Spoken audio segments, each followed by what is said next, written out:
വെഞ്ഞാറമൂട് കൂട്ടക്കൊലപാതകത്തിന്റെ വാർത്തയിലേക്കാണ് ആദ്യം പോകുന്നത്. ഓരോ കുരുതിക്കും അഫാൻ ഓരോ കാരണങ്ങളുണ്ടെന്ന നിർണായകമായ വിവരം വന്ന ദിനം കൂടിയാണ് ഇന്ന്. വെഞ്ഞാറമൂട് കൂട്ടക്കൊലപാതകത്തിൽ തെളിവെടുപ്പിനിടെ അഫാന്റെ നിർണായക വെളിപ്പെടുത്തൽ.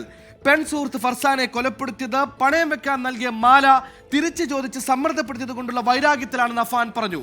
മാതാവ് ഷെമി ആക്രമിച്ച് പൂട്ടിയിട്ട മുറിയുടെ താക്കോൽ ബാത്റൂം ഫ്ലഷ് ടാങ്കിൽ നിന്നും തെളിവെടുപ്പിനിടെ പോലീസ് കണ്ടെത്തി. 24 ബിഗ് ബ്രേക്കിംഗ്.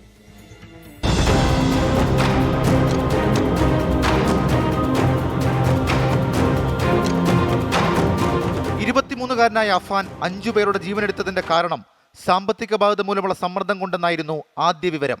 അപ്പോഴും എന്തിന് പെൺസുഹൃത്ത് ഫർസാനയെ കൊലപ്പെടുത്തിയെന്ന ചോദ്യം അവശേഷിച്ചു. പെൺസുഹൃത്ത് ഫർസാനയോട് വൈരാഗ്യമുണ്ടായിരുന്നുവെന്നാണ് അഫാന്റെ പുതിയ വെളിപ്പെടുത്തൽ.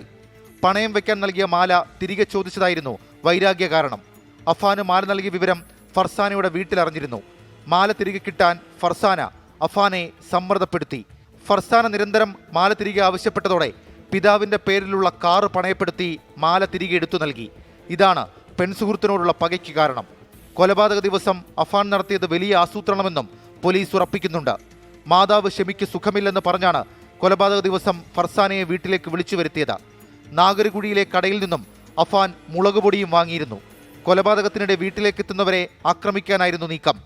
അഫാൻ മാതാവിനെ ആക്രമിച്ച ശേഷം മുറിയിൽ പൂട്ടിയിട്ടതിൽ പോലീസിന് ചില സംശയങ്ങളുണ്ട്. ഷെമിയെ മുറിക്കുള്ളിൽ പൂട്ടിയിട്ട് മുറിയുടെ താക്കോൽ ഫ്ലഷ് ടാങ്കിൽ ഒളിപ്പിച്ചു. ഇന്നലത്തെ തെളിവെടുപ്പിൽ പോലീസ് താക്കോൽ കണ്ടെത്തി. അഫാനും കുടുംബത്തിനും 40 ലക്ഷം രൂപയുടെ കടമുണ്ടായിരുന്നുവെന്നും പോലീസ് സ്ഥിരീകരിച്ചു. പാങ്ങോട് പോലീസിന്റെ കസ്റ്റഡിയിലുണ്ടായിരുന്ന അഫാനെ തിരികെ കോടതിയിൽ ഹാജരാക്കി. മറ്റു 4 കൊലപാതക കേസിലും അഫാനെ ഉടൻ വെഞ്ഞാറമൂട് പോലീസ് കസ്റ്റഡിയിൽ വാങ്ങും. പെൺസുഹൃത്തും സഹോദരനും ഒറ്റപ്പെടുമെന്ന ഭയത്താൽ അവരെ കൂടി അഫാൻ കൊലപ്പെടുത്തിയെന്നായിരുന്നു ഇതുവരെ പ്രചരിച്ച കഥകൾ. എന്നാൽ അത് സ്നേഹമല്ല, പകയാണ്. വെഞ്ഞാറമൂട് കൂട്ടക്കൊലപാതകത്തിലേക്ക് നയിച്ചത് കൊടും പകയാണ്. ഷെഫീദ് റൗത്തർ, 24 തിരുവനന്തപുരം. കുരുതിക്കിടയാക്കിയത് പെട്ടെന്ന് ട്രിഗർ ചെയ്ത ഒരു പ്രകോപനമല്ല, മറിച്ച് ഓരോ കുരുതിക്കും ഓരോ കൊലപാതകത്തിനും കൃത്യമായ ഓരോ കാരണങ്ങളുണ്ടായിരുന്നു. എങ്ങനെ കൊല്ലണമെന്ന് കൃത്യമായ ആസൂത്രണവും അഫാൻ ഉണ്ടായിരുന്നു. അഫാൻ ഒരു കൊടും ക്രിമിനലാണെന്ന കാര്യത്തിൽ സംശയമില്ല.